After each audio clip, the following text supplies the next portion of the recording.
നാവാമുകുന്ദൻ്റെ മുമ്പിൽ നടക്കേണ്ടിയിരുന്ന സമ്മേളനങ്ങൾ, അതുപോലെ തന്നെ കുംഭമേള, ഇതെല്ലാം ഒരു വില്ലേജ് ഓഫീസറുടെ സ്റ്റോപ്പ് മെമ്മോ കൊണ്ട് അവിടുത്തെ ഒരു പാലം നിർമ്മാണത്തിൻ്റെ തടയിലൂടെ തടഞ്ഞിരിക്കുകയാണ് കേരള ഗവൺമെൻറ്. പക്ഷേ ഹിന്ദുക്കളുടെ ഒരു വലിയ പാലം കേരളത്തിൽ നിർമ്മിക്കുക എന്നുള്ള സംഘപരിവാർ സംഘടനയുടെ ലക്ഷ്യത്തെ അത് കൂടുതൽ ശക്തിപ്പെടുത്തുകയുള്ളൂ. അതെ, അതിന് പ്രധാനമായ ഏകദേശം 8ഓളം അല്ലെങ്കിൽ 10ഓളം കാര്യങ്ങൾ പ്രധാനമായും പിന്നെ ധാരാളം ഉപകാര്യങ്ങളുമുണ്ട്. ഈ കഴിഞ്ഞ ദിവസം ഞാനൊരു ഫോട്ടോ കണ്ടു. സാറൊക്കെ നേരത്തെ കണ്ടിട്ടുള്ളതാണ്, ഞാനും കണ്ടിട്ടുള്ളതാണ്. കഴിഞ്ഞ ദിവസം അത് വീണ്ടും കണ്ടതാണ്. മാരാമൺ കൺവെൻഷൻ നടക്കുന്നു.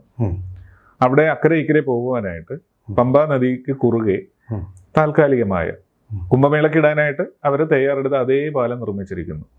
സർക്കാർ നോട്ടീസ് കൊടുത്തിട്ടില്ല, പ്രതിഷേധമില്ല, പിൻവലിക്കാൻ പറഞ്ഞിട്ടില്ല, സ്റ്റോപ്പ് മെമ്മോ ഇല്ല, നോ മെമ്മോസ്. അപ്പോൾ ഇത് കേരളത്തിൽ നടക്കുന്നതാണ്.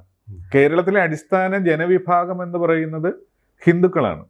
ഇവിടുത്തെ ഹിന്ദുക്കളെ അവഗണിച്ചാൽ സുകുമാരൻ നായരും സംസാരിക്കുകയില്ല, ശ്രീ വെള്ളാപ്പള്ളി നടേശനും സംസാരിക്കുകയില്ല എന്നുള്ളത് പൊതുവെ രാഷ്ട്രീയ പാർട്ടികൾക്കറിയാം, നമ്മുടെ നാട്ടിലെ ഹിന്ദുക്കൾക്കും അറിയാം. ഇപ്പോൾ ഈ കാലത്തിനൊരു ചുവരെഴുത്തുണ്ട്. കാലത്തിൻ്റെ ചുവരെഴുത്ത് വായിക്കാൻ രാഷ്ട്രീയ പാർട്ടികൾക്കോ സമുദായ നേതാക്കന്മാർക്കോ പറ്റിയില്ല എങ്കിലും അത് മനസ്സിലാക്കുന്ന ബുദ്ധിയും വിദ്യാഭ്യാസമുള്ളൊരു ജനത ഇവിടെ വളർന്നു വരുന്നുണ്ട്. ഹിന്ദുക്കളിലെ പുതിയ ജൻസി, അവർ കാര്യങ്ങളെ സുവ്യക്തമായിട്ട് മനസ്സിലാക്കുന്നുണ്ട്. എല്ലാം നിരീക്ഷിക്കുവാനും പഠിക്കുവാനും ആരും അവരോട് പറഞ്ഞു കൊടുക്കേണ്ട കാര്യമില്ല, കാരണം എല്ലാം അവരുടെ കയ്യിലുണ്ട്. ഇപ്പോൾ ഇതില് ഒരു എക്സാമ്പിൾ നോക്കാം. 2011 കാനേഷുമാരി സെൻസസ് പ്രകാരം അത് മാറ്റം വന്നിട്ടുണ്ടാകാം, എങ്കിലും ഇപ്പോഴും കേരളത്തിലെ ഹിന്ദു ജനസംഖ്യയായിട്ട് പറയുന്നത് 54.8%. ഒരു പക്ഷേ ഇത് 50% കുറഞ്ഞു എന്ന് തന്നെ വിചാരിക്കുക. അപ്പോഴും 50% ഉണ്ട്. ആ ജനസംഖ്യയിൽ തന്നെ ആ ജനസംഖ്യയെ അവഗണിച്ചുകൊണ്ട് അതേ കാനേഷുമാരി പ്രകാരം മുസ്ലിം ജനസംഖ്യ 2011 26.6 26.6. അത് 30% ഒരുപക്ഷെ മാറിയേക്കാം. ക്രിസ്ത്യൻ ജനസംഖ്യ 18.4. അത് ഒരു കാരണവശാലും കൂടാൻ സാധ്യതയില്ല, കാരണം അവരുടെ ഡെമോഗ്രഫി, ഫെർട്ടിലിറ്റി എല്ലാം കുറഞ്ഞുകൊണ്ടിരിക്കുകയാണ്. ക്രിസ്ത്യൻ, അതെ, പത്തനംതിട്ട 0 ആണ്. അതുകൊണ്ടാണ് അവിടെ ഈ മണ്ഡലങ്ങളുടെ എണ്ണം തന്നെ കുറഞ്ഞു പോയത്. എൻ്റെ മണ്ഡലം ഇപ്പോൾ പന്തളമാണ്, പന്തളം ഇല്ലാതായി. അതിന്റെ പ്രധാനപ്പെട്ട കാര്യം പോപ്പുലേഷൻ ഗ്രോത്തേ ഉള്ളൂ. പിന്നെ അതുകൂടാതെ ഉള്ളവരിൽ നിന്ന് തന്നെ പുറത്തേക്ക് പോകുന്നവരുടെ എണ്ണവും അവിടെ സെറ്റിൽ ആകുന്നവരുടെ എണ്ണവും ഏറ്റവും കൂടുതലുള്ളത് ക്രിസ്ത്യൻ സമൂഹത്തിലാണ്. അപ്പോൾ അവശേഷിക്കുന്ന ക്രിസ്ത്യാനി എന്ന് പറഞ്ഞാൽ കേരളത്തിൽ ഒരു പവർഫുള്ളായ ഒരു ഫാക്ടറല്ല. എന്നാൽ ഏറ്റവും പവർഫുള്ളായ ഫാക്ടറായ ഹിന്ദു, ആ ഹിന്ദു കേരളത്തിൽ അവഗണനയുടെ പരമാവധി അവഹേളനങ്ങൾ നേരിട്ടുകൊണ്ടിരിക്കുകയാണ്. ഉദാഹരണത്തിന് നമ്മളിപ്പോൾ ചർച്ച ചെയ്തുകൊണ്ടിരിക്കുന്ന, കേരളം ആകെ ചർച്ച ചെയ്തുകൊണ്ടിരിക്കുന്ന കുംഭമേള തന്നെയാണ്. കുംഭമേള എന്ന് പറയുന്നത് കേരളത്തിൻ്റെ കൾച്ചറൽ ഫെസ്റ്റിവൽ അല്ലേ? എത്രയോ വർഷങ്ങളായി, നൂറ്റാണ്ടുകളായി പാടിപ്പതിഞ്ഞ ആ നമ്മുടെ ശീലുകളിലുള്ള മാമാങ്കം പലകുറി കൊണ്ടാടി എന്ന് പറയുന്ന യേശുദാസിന്റെ വസന്തഗീതങ്ങൾ എന്ന് പറഞ്ഞാൽ ആദ്യത്തെ പാട്ട്, അതിൽ പറഞ്ഞിട്ടുണ്ട് എന്താണ് മാമാങ്കമെന്ന്. നമ്മൾക്ക് എല്ലാവർക്കും അറിയാം, നമ്മൾ പഠിപ്പിച്ചിട്ടുണ്ട്. അതിനെ, ആ ആചാരത്തെ ആവിഷ്കരിക്കാനായിട്ട് ഗവൺമെന്റ് സമ്മതിക്കുന്നില്ല. പക്ഷേ വേടനെ പോലുള്ള ഒരാളെ കാണുവാനായിട്ടും പ്രോത്സാഹിപ്പിക്കാനുമായിട്ടും അവാർഡ് കൊടുക്കുവാനും ഒരു സർക്കാർ ഇവിടെയുണ്ട്. വേടൻ ഹിന്ദു വിരുദ്ധനാണെന്നും ഹിന്ദുക്കൾക്കെതിരായിട്ട് വിഷം തുപ്പുന്നയാളാണെന്നും അദ്ദേഹത്തിന്റെ സ്വാഭാവികമായ പ്രതികരണവും അറിയാത്ത ആളാണെന്നും ആണ്. ഇതെല്ലാം പറയാം. ആരാണ് രാമൻ എന്ന് ചോദിക്കുകയും പിന്നെ സമുദായങ്ങളുടെ പേര് പറഞ്ഞിട്ട് എനിക്ക് ഡാഷുമില്ല എന്ന് പറയാൻ നമുക്ക് ഉച്ചരിക്കാൻ പാടില്ലാത്തൊരു അശ്ലീലം പറഞ്ഞ വ്യക്തിയാണ്. ഇവിടെയാണ് പെട്ടെന്ന് നന്ദഗോവിന്ദം എന്ന് പറയുന്ന ഒരു ഭജൻ ഗ്രൂപ്പ് കേരളത്തിൽ ശ്രദ്ധേയമാകുന്നത്. പക്ഷെ അത് അതിനു മുമ്പേ അല്ല, ഉണ്ട്, അതിന് മുൻപേ ഉണ്ട്. പക്ഷെ ശ്രദ്ധേയമാകുന്നത് ഈ പറയുന്ന വേടന്റെ കാലഘട്ടം സജീവമാകുമ്പോൾ തന്നെ ഇപ്പുറത്ത് അത് വന്നു.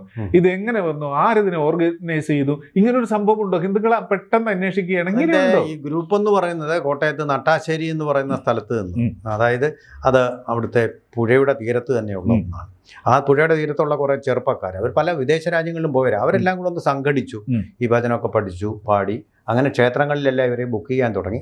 ഇത് വലിയൊരു ആരാധനയോടുകൂടി ചെറുപ്പക്കാരികളും, കൂടുതലും അതിൻ്റെ പ്രേക്ഷകർ എന്ന് പറയുന്നത് ഹിന്ദു യുവാക്കളും യുവതികളും തന്നെയാണ്. പക്ഷേ ഇതൊരു ഓർഗനൈസ്ഡ് ആണോ എന്നുള്ളത് ചോദിച്ചാൽ അതിനെപ്പറ്റി എനിക്ക് അത്ര അതെ, ഇതാണ് നമ്മുടെ പോയിന്റ്. അതായത് എങ്ങനെ ഇത് ഇത്രമാത്രം സ്പ്രെഡായി അവരുടെ ബുക്കിങ്ങിന് വേണ്ടി അമ്പലങ്ങളും അതായത് മറ്റു കൂട്ടായ്മകളും ഒക്കെ വിളിച്ചിട്ട് അവർക്ക് കൊടുക്കാൻ ഡേറ്റ് ഇല്ലാത്ത രീതിയിൽ മണ്ണ് തരി ഇട്ടാൽ താഴെ വീഴാത്ത രീതിയിൽ ആൾക്കാർ അവരുടെ പരിപാടിയിലേക്ക് ഒഴുകിയെത്തുകയാണ്. എത്തുന്നവരിൽ ഏറ്റവും കൂടുതൽ ഉള്ളത് ചെറുപ്പക്കാര്, യുവതികൾ, യുവാക്കൾ. അത് കഴിഞ്ഞാൽ മാത്രമാണ് ഇത്തിരി പ്രായമുള്ളവരെ നമ്മൾക്കതിൽ കാണാൻ പറ്റുന്നത്. ഇവരിതിനെ എൻജോയ് ചെയ്യുന്നത് മൈക്കിൾ ജാക്സന്റെ പരിപാടി ലോസ് ഏഞ്ചലസിൽ, ഷിക്കാഗോയിലൊക്കെ നടക്കുമ്പോൾ ആൾക്കാർ അത് ഒരു ഉത്സവമായി, ഉന്മാദമായി ഏറ്റെടുക്കുന്ന രീതിയിൽ കൈകൊട്ടി ഒപ്പം നൃത്തം ചെയ്ത് അവരാഘോഷമാക്കുകയാണ്. ഒരു പ്രത്യേകത, അശ്ലീലത്തിൻ്റെയും ശ്ലീലമല്ലാത്ത ഒരു കാര്യത്തിൻ്റെയും ഒരു ഉദാഹരണം പോലും നമുക്ക് അവിടെ കാണാൻ പറ്റില്ല, വേടനിൽ കാണുന്ന പോലെ. ഹിന്ദു ഭക്തിഗാനങ്ങളാണെന്നുള്ളതാണ് എൻ്റെ ഏറ്റവും പ്രധാനപ്പെട്ട. അപ്പൊ ഹിന്ദു ഭക്തിഗാനങ്ങൾ ആലപിച്ച ഒരു ഗ്രൂപ്പ് ഇവിടെ വരുമ്പോൾ ഇത് ഞങ്ങൾക്കെതിരായിട്ടുള്ള ഒരു മുന്നേറ്റമാണ് എന്നാണ് CPM തിരിച്ചറിഞ്ഞത്. അവരതിന് ബദൽ ഭജൻസ് കൊണ്ടുവന്നത് കണ്ടല്ലോ. അപ്പോ CPM ഇതിൽ വേവലാതി ഉണ്ട്. എന്താണ് വേവലാതി? അവര് USSRൽ ഭരണം പിടിച്ചപ്പോൾ ആദ്യം ചെയ്ത് ആ തദ്ദേശ മതവിഭാഗങ്ങളെ ഇല്ലായ്മയിൽ ചെയ്യായിരുന്നു. പുരോഹിതന്മാരെ, പള്ളിയിൽ അച്ഛന്മാരെ തടവിലിട്ടു, പള്ളികൾ ഇടിച്ചു നിരത്തി, ബാക്കിയുള്ളത് കച്ചവട സ്ഥാപനങ്ങളാക്കി, ചിലത് സ്കൂളാക്കി. നമ്മൾ വായിച്ച ചരിത്രമാണ്. ഓർത്തഡോക്സ് പള്ളികളെല്ലാം നശിപ്പിച്ചു. എന്താ കാരണം എന്ന് വെച്ചിട്ടുണ്ടെങ്കിൽ ആ നിലവിലുള്ള മതപ്രത്യയശാസ്ത്രത്തിന്റെ അതേ തീവ്രതയിൽ അവിടെ കമ്മ്യൂണിസ്റ്റ് പ്രത്യയശാസ്ത്രത്തെ സ്ഥാപിക്കണമായിരുന്നു. അത് അവരിലേക്ക് സ്ഥാപിച്ചുകൊണ്ട് തന്നെ ഇവരുടേതായ ഒരു അജണ്ട നടപ്പാക്കുവാനായിട്ടുള്ള മണ്ണൊരുക്കലായിരുന്നു അവിടെ ചെയ്തത്. ഇതേ സംഭവം കേരളത്തിൽ വർഷങ്ങളായിട്ട് ബംഗാളിൽ ഉണ്ടായിരുന്ന കാലത്ത് അവിടെയും ഈ കമ്മ്യൂണിസ്റ്റ് പാർട്ടികൾ ചെയ്തിട്ടുണ്ട്, ത്രിപുരയിൽ ചെയ്തിട്ടുണ്ട്. കാരണം ഇപ്പൊ നമുക്കറിയാം കേരളത്തിലും ചെയ്തിട്ടുണ്ട്, ഇപ്പോഴും ചെയ്തുകൊണ്ട് കേരളത്തിൽ ഇപ്പൊ പാർട്ടി ഉള്ളതുകൊണ്ട് ഇപ്പോഴും ചെയ്തുകൊണ്ടിരിക്കുന്നു. പാർട്ടിയുടെ മുദ്രാവാക്യങ്ങളും പാർട്ടിയുടെ പാട്ടുകളും അമ്പലത്തിനുള്ളിൽ പാടിയില്ലേ? അതെ, കടക്കൽ ക്ഷേത്രത്തിൽ കേരളത്തിൽ നടക്കുന്നു. അതേപോലെ തന്നെ ക്ഷേത്ര ഉത്സവത്തിലെ മേക്ക് ഓഫ് ചെയ്യുക, അവിടുത്തെ ഭക്തിഗാനങ്ങൾ നിർത്തിവെപ്പിക്കുക, ഇതും എല്ലാം ചെയ്തു. എന്തിനേറെ പറയുന്നു, ശ്രീ വെള്ളാപ്പള്ളി നടേശൻ പോലും ഇരിക്കുന്ന വേദിയിൽ ശ്രീ നാരായണ ഗുരുദേവന്റെ കീർത്തനം വന്നപ്പോൾ കടന്നപ്പള്ളി രാമചന്ദ്രൻ എഴുന്നേറ്റപ്പോൾ മുഖ്യമന്ത്രി പിണറായി വിജയൻ അവിടെ ഇരുത്തി. ഇതെല്ലാം നമ്മുടെ മുന്നിലുള്ളതാണ്. ബാക്കി ഒരുപാട് കാര്യങ്ങളുണ്ട്, വിസ്താര ഭയം കൊണ്ടത് പറയുന്നില്ല. പക്ഷേ അപ്പൊ ഇവിടെ ഇപ്പൊ ഒരു സുനാമി പോലെ ഹിന്ദുത്വം ഉണർന്നെഴുന്നേൽക്കുകയാണ്. അതിനൊരു പ്രത്യേകതയുണ്ട്. ഇതൊരു ഉറങ്ങുന്ന സിംഹം പോലെയാണ്. ഇതിന് അലസനാണ്, ഇവന്റെ ശക്തി ഇതിന് അറിഞ്ഞുകൂടാ. അപ്പോൾ ഓരോരോ പ്രശ്നങ്ങളിൽ സ്വിച്ചിട്ടതുപോലെ ഇത് ഉണരുന്നത് പതിവാണ്. അതിന്റെ ഉദാഹരണമാണ് ശബരിമല നാമജപത്തിൽ നമ്മൾ കണ്ടത്. എവിടെ നിന്നാണ് ഈ സ്ത്രീജനങ്ങൾ ഇത്രമാത്രം ഒഴുകിയെത്തുന്നെന്ന് ഞാൻ പോലും അത്ഭുതപ്പെട്ട ഒരു കാര്യമാണ്. സാർ കണ്ടപ്പോൾ സാറും അത്ഭുതപ്പെടുക. ഇതേപോലെ കുംഭമേള ഇപ്പോൾ ഒരു പുതിയ സ്വിച്ച് ഓൺ ചെയ്തിരിക്കുകയാണ്. അതായത് UPയിൽ കുംഭമേള നടന്നപ്പോൾ കേരളത്തിൽ നിന്ന് പോലും ആൾക്കാർ UPയിലേക്ക് പോയി കുംഭമേളയിൽ അറ്റൻഡ് ചെയ്യാനായിട്ട്. ഇതേ സാധനം കേരളത്തിൽ വരുമ്പോൾ CPMന് അറിയാം, കേരളം ഒരു കടൽ പോലെ, വലിയൊരു തിരമാല പോലെ, ഒരു സുനാമി പോലെ എങ്ങോട്ട് ചെല്ലുമെന്ന്, മലപ്പുറത്തേക്ക് ചെല്ലുമെന്ന്. അത് ഹിന്ദുവിൽ വലിയ ഉണർവുണ്ടാക്കും, ആത്മീയമായ ഉണർവിനുള്ള ഒരു അടിസ്ഥാന സംവിധാനം അവിടെ ഉണ്ടാക്കും. ഇന്നലെ നമ്മൾ കണ്ടു, തിരുവനന്തപുരത്ത് ശ്രീ പത്മനാഭസ്വാമി ക്ഷേത്രത്തിന്റെ മുന്നിൽ ഇന്നലെ മകരവിളക്കായിരുന്നു. അതിന്റെ അലങ്കാരങ്ങളും ആഘോഷങ്ങളും ദീപക്കാഴ്ചയും സാർ ശ്രദ്ധിച്ചു കാണുമെന്ന് ഞാൻ കരുതുന്നു. അതായത് തിരുവനന്തപുരത്തിന്റെ പുതിയ മേയറിന്റെ നേതൃത്വത്തിൽ എല്ലാ കൗൺസിലർമാരും വന്ന് അമ്പലത്തിന്റെ മുന്നിൽ വിളക്ക് കത്തിച്ച് ലക്ഷക്കണക്കിന് ദീപങ്ങൾ തെളിയിച്ചു. തിരുവനന്തപുരത്തിന്റെ ഒരു ഉത്സവമാക്കിയതിനെ മാറ്റി. ഇത് BJPക്ക് അവിടെ ഭരണം കിട്ടിയപ്പോൾ നടക്കുന്നതാണ്. ഇതിനു മുൻപ് ഇതെല്ലാം വെറും ചടങ്ങുകൾ. നമ്മളത് പറഞ്ഞല്ലോ, ചർച്ചയിൽ പറഞ്ഞു. ഇങ്ങനെയുള്ള അതുപോലെ തന്നെ ആറ്റുകാൽ ക്ഷേത്രം ഇതിന്റെ ഒരു പുനരുജ്ജീവനം ഉണ്ടാവും, ഒരു റിവൈവൽ ഉണ്ടാവും നമ്മൾ പറഞ്ഞിരുന്നു. അങ്ങനെയാണ് യഥാർത്ഥത്തിൽ സംഭവിക്കുന്നത്. അപ്പൊ ആ രീതിയിൽ നോക്കുമ്പോൾ കേരളത്തില് ഇപ്പൊ നമുക്കറിയാം, കേരള ജനസംഖ്യയിൽ നായരും ഈഴവ സമുദായം കൂടെ ചേർന്നാൽ 60% ഉണ്ട് ഹിന്ദു ജനസംഖ്യയിൽ. ഈ 60% നേതാക്കന്മാരാണ് യഥാർത്ഥത്തിൽ ഉറങ്ങിയിരിക്കുന്നത്. അവരിത്തരം ഒരു കാര്യത്തിൽ ഇപ്പോൾ മാമാങ്കത്തെക്കുറിച്ച് ബഹുമാനരായ ഈ 2 നേതാക്കന്മാർ എന്തെങ്കിലും പറഞ്ഞ സാറ് ശ്രദ്ധിച്ചോ? ഒന്നും പറഞ്ഞിട്ടില്ലല്ലോ, ഇഗ്നോർ ചെയ്ത. ഒരാൾ പണ്ട് താക്കോൽ സ്ഥാനം പറഞ്ഞു, അതാണ് അദ്ദേഹത്തിന്റെ അവസാന പ്രസ്ഥാനം എന്നാണ് എനിക്ക് തോന്നുന്നത്. കേരളത്തില് സജീവമായി രാഷ്ട്രീയ സാമൂഹ്യ രംഗത്ത് ഇടപെടാൻ സാധ്യതയുള്ള ഒരു വ്യക്തി പറഞ്ഞ ഒരു വാചകമാണ്, താക്കോൽ സ്ഥാനം രമേശ് ചെന്നിത്തലയുടെ കാലത്ത്, ഉമ്മൻചാണ്ടിയുടെ കാലത്ത്. അതിനുശേഷം അദ്ദേഹം രാഷ്ട്രീയം സംസാരിച്ച് നമ്മൾ കേട്ടില്ല. പിന്നെ ശബരിമല വിഷയത്തിൽ ഒരു ചെറിയ കമന്റ്, വലിയ കുഴപ്പമൊന്നുമില്ലാത്തൊരു കമന്റ് നടത്തി. വെള്ളാപ്പള്ളി നടേശൻ പക്ഷെ ഇടക്ക് ബോംബൊക്കെ പൊട്ടിക്കുന്നുണ്ട്. അല്ലല്ല, വലിയ കുഴപ്പമുള്ള പ്രസ്താവന നടത്തി. അദ്ദേഹം പറഞ്ഞത് എന്താ, ശരിയായ ദിശയിലാണ് SITയുടെ അന്വേഷണം പോകുന്നത്. കോടതി പിന്നെന്താ ശകാരിച്ചത് SITയെ? ശരിയായ ദിശയിലല്ല നിങ്ങൾ നടത്തുന്നതെന്ന് പറഞ്ഞാണ് ശകാരിച്ചത്. ഇല്ലേ? അപ്പൊ വലിയ എന്നിട്ടും അനങ്ങിയില്ല, ഇല്ല, മൂപ്പർ അനങ്ങിയിട്ടില്ല. അപ്പൊ ഈ രീതിയിലേക്ക് പോകുമ്പോൾ ഇതെല്ലാം കണ്ടു നിൽക്കുന്ന ഒരു നിശബ്ദ ജനവിഭാഗം ഇവിടെയുണ്ട്. അത് ഇവിടുത്തെ ചെറുപ്പക്കാരാണ്. ഇവരിപ്പോ കേരളത്തിലെ റിപ്പോർട്ടുകൾ പ്രകാരം ഗോവിന്ദത്തിലേക്ക് എത്തുന്നത് പോലെ തന്നെ മാമാങ്കത്തിന് പോകുന്നില്ലേ ചെറുപ്പക്കാരുടെ ഒരു ചോദ്യമായിരുന്നു. ചെറുപ്പക്കാർ ചോദിക്കുകയാണ്, മാമാങ്കത്തിന് നമുക്ക് മലപ്പുറത്ത് പോയാലോ, അവിടെ സ്റ്റേ ചെയ്താലോ, അതിൽ പങ്കെടുത്താലോ? ഇത് വലിയ ഒരു മാറ്റമാണ് കേരളത്തിൽ വരുന്നത്. ഈ മാറ്റത്തെ പിടിച്ചു നിർത്താനായിട്ട് ഒരു കാരണവശാലും CPMന്റെ ഈ നയപരിപാടികൾ കൊണ്ട് സാധിക്കുകയില്ല.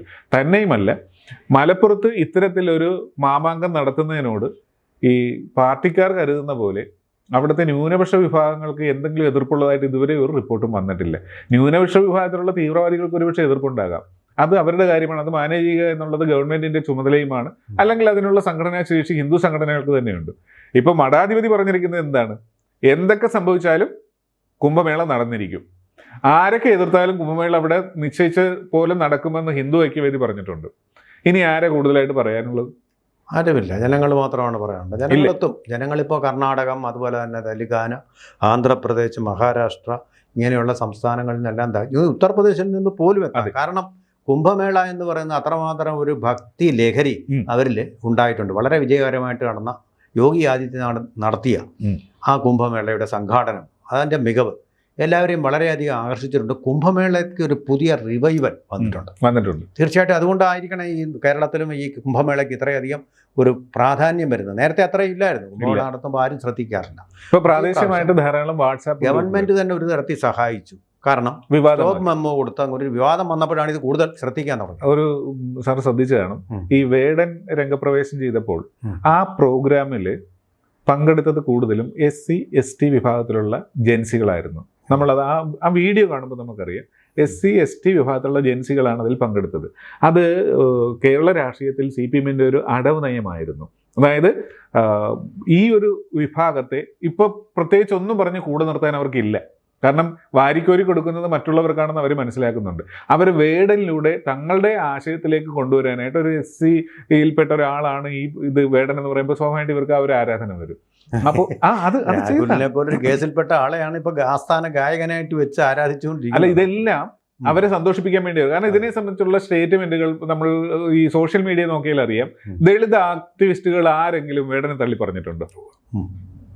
പറഞ്ഞിട്ടില്ല. അതിന്റെ അർത്ഥം പറയുന്നില്ല. പക്ഷെ എന്നാൽ ഇപ്പോൾ ഏറ്റവും ലേറ്റസ്റ്റ് ട്രെൻഡ് എന്ന് പറയാം, ആ വിഭാഗത്തിൽ നിന്ന് പോലും നന്ദഗോവിന്ദത്തിലേക്കും നാവാമുകുന്ദന്റെ അടുത്തേക്കും യുവാക്കളുടെ ഒഴുക്കുണ്ട്. തീർച്ചയായിട്ടും അത് ഒരു വലിയ മാറ്റമല്ലേ? തീർച്ചയായിട്ടും അതെ. ഒരു പുതിയ റിവൈവലിസം അങ്ങനെ ഒരു റിവൈവലിസം വന്നപ്പോഴാണ് ഇന്ത്യയിൽ BJP അധികാരത്തിൽ ഓർക്കുന്നു. ഹിന്ദു റിവൈവലിസം, സാഫ്രോൺ റിവൈവലിസം എന്നൊക്കെയാണ് അന്നത്തെ മാസികകളിലൊക്കെ കവർ സ്റ്റോറി ആയിട്ട് വന്നത്. അതുപോലൊരു റിവൈവൽ വന്നെങ്കിൽ മാത്രമേ BJPക്ക് ഇവിടെ അധികാരത്തിൽ വരാൻ കഴിയൂ. അധികാരത്തിൻ്റെ അടിത്തൂണെന്ന് പറയുന്നത് അധികാരത്തിൻ്റെ പാലമല്ല, അതിൻ്റെ ഒരു ആഴമെന്ന് പറയുന്നത് അതായിരിക്കും. അതിന് വേണ്ടിയിട്ടുള്ള ഒരു ശ്രമമായിരിക്കാം, ഒരു ഓർക്കസ്ട്രേറ്റഡ്. അത് വിജയകരമല്ലേ? അത് തീർച്ചയായിട്ടും വിജയകരം എന്നല്ല, അത് ചിലപ്പോൾ വിജയകരമാവും എന്ന് നോക്കാം. ആ രീതിയിലാണ് ട്രെൻഡ് പോകുന്നത്. കൂടുതൽ വാർത്തകളും വിശേഷങ്ങളും നിങ്ങളിലേക്ക് എത്താൻ ABC മലയാളം സബ്സ്ക്രൈബ് ചെയ്യുക, ബെൽ ബട്ടണും അമർത്തുക.